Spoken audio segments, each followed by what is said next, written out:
கனவு வந்து காத்திருக்கு, தூங்கிக் கொள்ள மடி இருக்கா?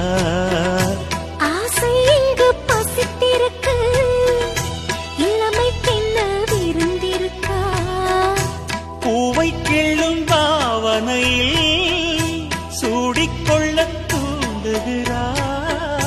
மச்சத்தோடும் தோரணையில் முத்தம் பெற தீண்டுகிறார்.